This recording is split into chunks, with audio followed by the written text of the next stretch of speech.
Welcome to Conscious Coupling, where Frederic Gobeil and Christy Whitman share their experiences of creating a conscious, connected relationship. Every week, they give practical tools, steps, and processes to help you find the loving connection with your partner. Let's get into today's conversation with Frederic and Christy.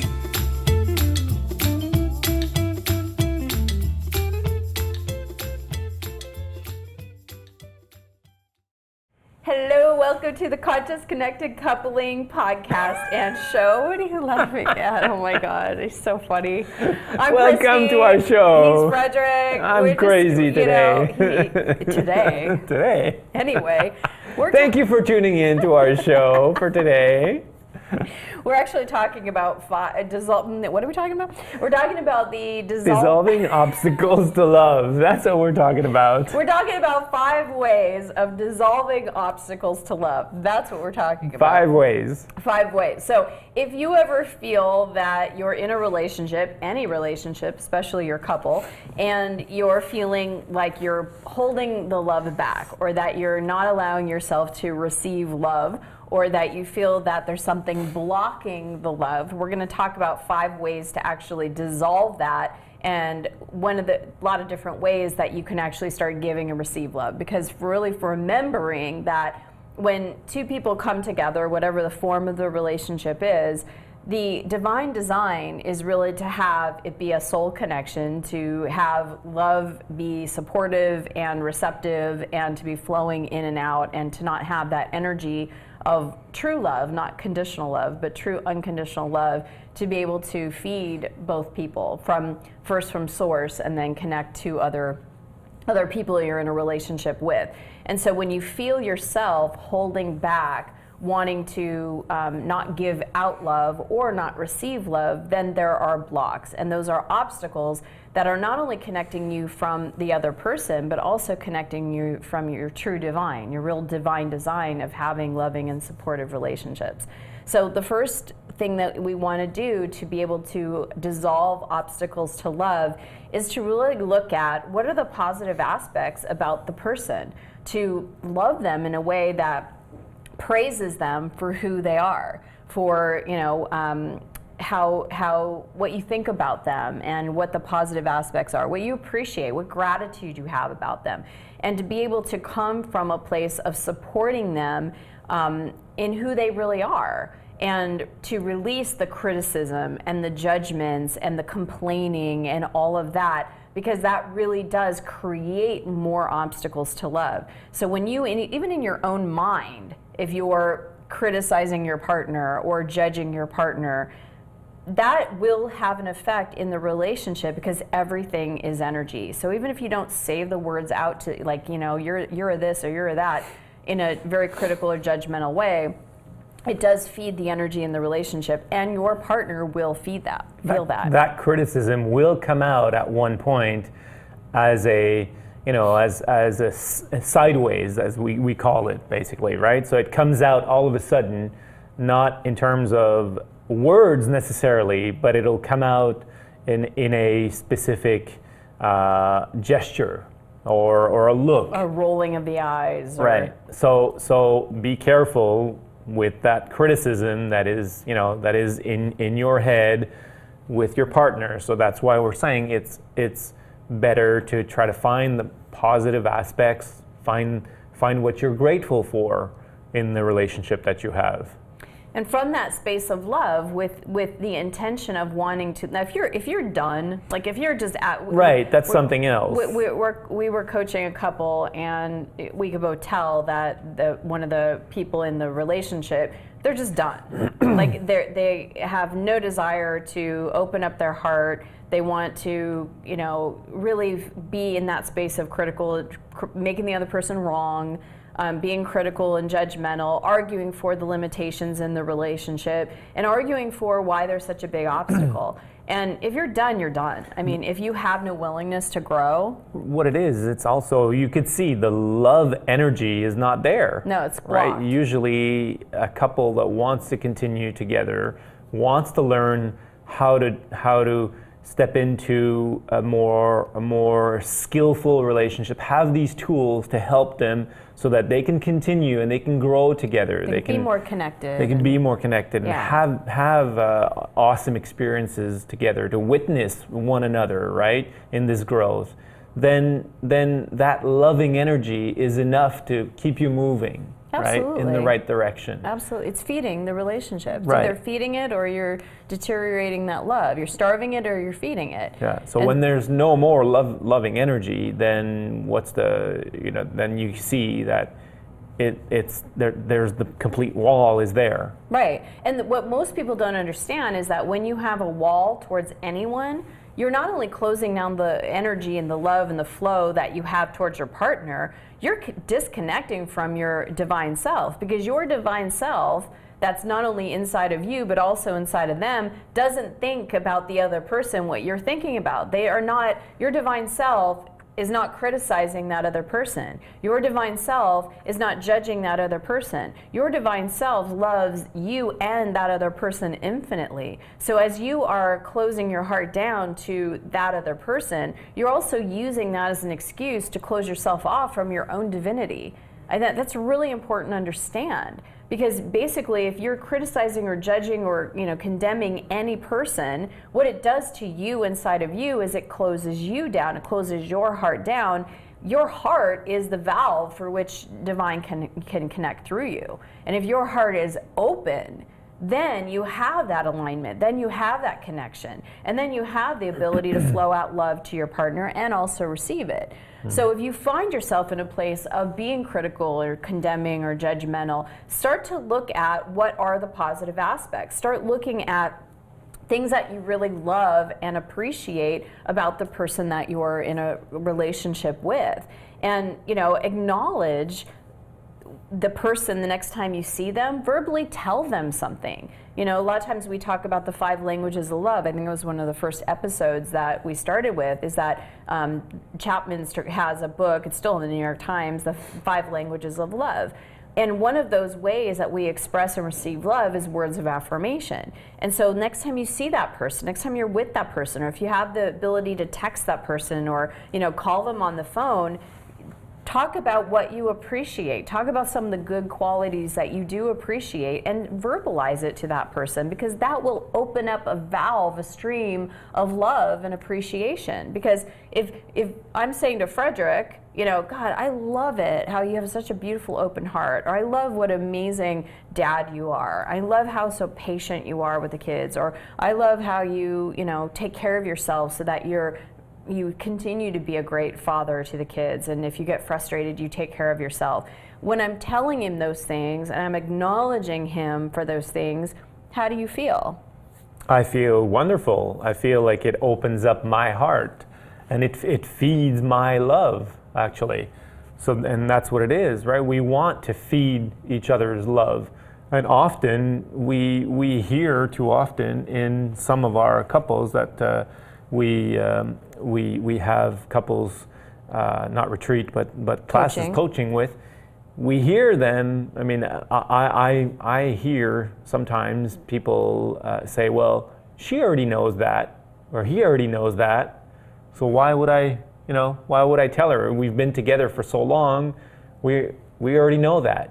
Well, that's the feeding of the relationship. And that's the engaging with one another, right? And not just thinking that, oh, we already did that. I've already given her some flowers, Or I've already complimented her and told her she's beautiful 10 years ago. Right. She knows that, and he knows that of me, and so don't assume in the relationship. It's great to feed, with these small little gestures and small things of, these comments, these beautiful comments to one another. It really is. It is the small things, because we all have very busy lives. Just even this morning, as we were getting ready to take the kids to school and get ready to be in the studio, we got the dog doing his zoomies all over the house, and the kids chasing him, and the kids trying to get ready for school. And I walk out of the closet, and he just stopped and he goes, "Wow, you look beautiful."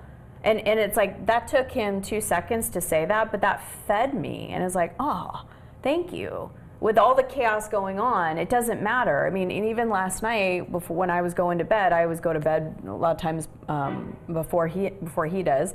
I was in bed, and we just took, not even a minute just to look into each other's eyes and just allow the energy in our eyes and our look to just have our heart feed that look. And it was just such a beautiful, fulfilling, loving connection, just for a minute right before we went to bed. And that's how, we feed our relationship, doing those things. Right. So if you're like kind of looking at your partner and you don't even want to look at him in the eyes, and you're like, ugh, I gotta look at that, I'm gonna, that's not a good sign. So, and that's something that's internal, that if there's something blocking your love, if you start to open up the energy and start being informed by really what's blocking it, whether it's a thought, whether it's a past wound, whether it's a past resentment or emotion, your willingness to open up your heart and just start connecting with your divine self again, and start letting love flow, and start looking at that person for who they are, what they're about. Not everybody's all bad, not everybody's all good, but if you can start looking at the positive aspects, that's one of the best ways to start dissolving the obstacles to love. And that's number 2, really, is to dissolve obstacles to love, is to keep your heart open, because and be willing to be vulnerable. Be willing to ask for what you want. And we talked about on the last episode, if you were able to listen to that one, is be direct and specific and kind when you're asking for something. But think about the person you're creating a relationship with. If you're having fear that you're going to lose that person, or that the person's going to abandon you, or that you're not going to be able to get what you want, or that you're not enough, or any of these things, that fear closes down your heart. And you came together as a couple in order to see each other individually, how and to witness each other grow together, right? And so it's, if you're not willing to be vulnerable in that space of when your partner is looking at you, then that won't create that connection, right? The awareness, that consciousness, the level that we want in a relationship. We're all wanting a relationship that's loving, a relationship that is fulfilling for everyone, and a relationship where you get to enjoy all of the beautiful, amazing moments and adventures together. You get to both have what you want in the relationship. I mean, when you're both aligned, you both get to have what you want in the relationship. So just as like a quick little example, if you feel there is some kind of wall around your heart, just saying even that you are willing to have this wall dissolved. You might even look at it energetically. Is it a big wall? Is it thick? Is it tall? Is it completely surrounding your heart? Just picture what is standing in the way of you being able to express your love and to receive love, to be able to keep your heart open. And when as I talk about with the council and the Quantum Energy Mastery course, your heart center is your transmutation station. So if you are in that space of feeling love, self-love, connected love, any other lower level emotion, when you're being open-hearted, is going to get transmuted. The doubt, the fear, all of that. When love is the dominant vibration, that transmutes everything else. But if you are having the wall, that feeling, just see that wall and just tell yourself, I'm willing to dissolve it, and start to give that wall permission to let it go, and see yourself literally dissipating it, or seeing a bomb under it and blowing up the wall, however you want to imagine it, but seeing that armor being taken off so that you can really allow that energy of love to flow. And for me, I used to have that wall. And that wall was an escape for me. So the wall created my own walls in my own prison cell, if you will. So I couldn't see myself even. And what I was showing to others was basically what I wanted them to see. So it wasn't really Frederic that was coming out. It was how Frederic should be seen by others, how he should be perceived, right? Yeah. And how others perceive Frederic, then that's what I should show. That's the way I should show up. and that's not the work that we want to do. The work is being our own soul, our own self inside. Your authentic self. Authentic, yes. Yeah. And so my work was to understand how I was feeling inside of me, and to be able to feel these emotions and say what was coming from inside of me, instead of just saying what I wanted others, or what I thought others wanted to hear. Well, that's actually the third point. So the third way of dissolving obstacles to love is to just understand that you yourself are lovable. From being able to connect with the Council of Light and being able to see and feel from their eyes, is that each one of us, we're infinitely loved.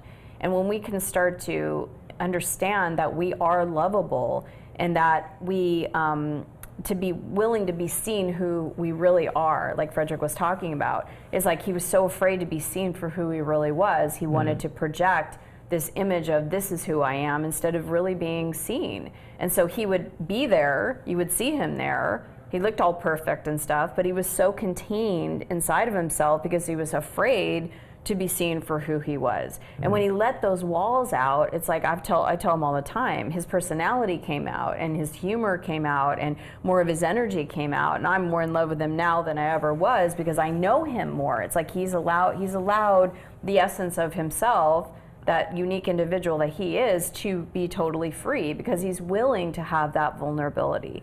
And there's oh, and by the way, I'm still working at it. Yeah, right. We all it's are a work in progress. Yeah, constant work in progress. It's not something where we say, okay, worked on it once and I'm done. Yeah. There's things that come up and create more of the wall all of a sudden. So which gives me the feeling of I want to escape. I want to pull back. But now, at least now, I have the tools and the skills to understand what goes on, and say to myself, oh, okay, I don't want to do, the backing up, and now this reaction is not really me. So I want to make sure that, whatever I say, it comes from what I really feel inside. Well, that's a great point, is that it's really about doing your own inner work, and that it is a constant. It's not like getting a diploma. Graduated from Arizona State University, I forever have that degree. It's something that we work on, and as we might have thought, well, I already worked on that issue. Shouldn't I be done with that? It's like the spiritual path is a spiral path. And we hit things at a very, very different level. So he might still, or I might still, or you might still have things that come up, and it's like, God, I hit that issue again. Yeah, but now you're at a more aware level. Now, he was saying, now I've got the tools to hit that. Now I kind of have a better understanding of, what that issue is. And that's really what consciousness is. It's being aware, it's having an understanding and having the knowledge and knowing what to apply, so that as you're spiraling up, it doesn't affect you like it used to, or it might take you down before, and you might get completely lost in it. Now you have this different awareness. It'd be good to talk about in another episode the levels of consciousness, which we'll definitely do. But for this is really your own inner work, and it's understanding that you don't have anything to hide, that you have nothing to protect or defend against, and to really accept yourself as you are, who is a unique individual, that only you have an expression of the divine flowing through you, and there's nobody like you. So to let yourself be out, and let yourself be loved, and let yourself really, appreciate who you are. So anything else you want to say on that? No, just let yourself be who you are. You're the only person on earth who thinks that way, who behaves that way, who acts the way you do. So let us know who you are. Oh my gosh. we want to hear from you. So yes, call Frederic. He'd like to hear you. So the fourth one that we want to talk about today is really being able to dissolve obstacles to love, is it's important to empower people rather than save people. We've talked about this before on different shows. Our whole entire video series from Drama to Love is about the 3 roles that we play inside the drama triangle. And many of us try to save our partners. We try to rescue our partners. And we need to be able to love them and see them as their own unique soul going through their own unique journey, and allowing our partners to take responsibility for their own lives. And because our souls know that by taking responsibility for our own selves, right, that's one of the ways that we grow. And so by playing a rescuer and trying to save our partner or trying to make things better for them, not that we're not caring, but trying to do the work for them, it doesn't work. It actually enables them. So we want to empower them and not rescue them or try to save them. And timing and asking, I mean, you can help, but it's a question of, ask that question. Do you need my help? Yeah. And then that person can see if he really needs help. Yeah. With that subject. Remember, it's all about energy. So in the vein that you're trying to help the person, are you doing it for them so that you feel better, or are you actually trying to help them? Are you trying to empower them? So these are some of the ways that you can dissolve obstacles to love. Next episode, we are going to be talking about how it's all or nothing. So it's either all or it's nothing. And that is so being in the drama triangle. So we would love to hear your comments. As Frederic said, we want to know about you. We want to hear from you. We want to know who you are. So who are you? You can connect with us at connectedcoupling.com or leave us a comment on christywhitman.com or on YouTube. And thank you so much for listening. We'll see you next week. Have a great week. Thanks for listening to Conscious Coupling with Frederic Gobeil and Christy Whitman. If you like our show and want to know more, check out christywhitman.com. And please leave us a review on iTunes. Learn how to turn your partner into your soulmate. Join us again next week for another powerful episode.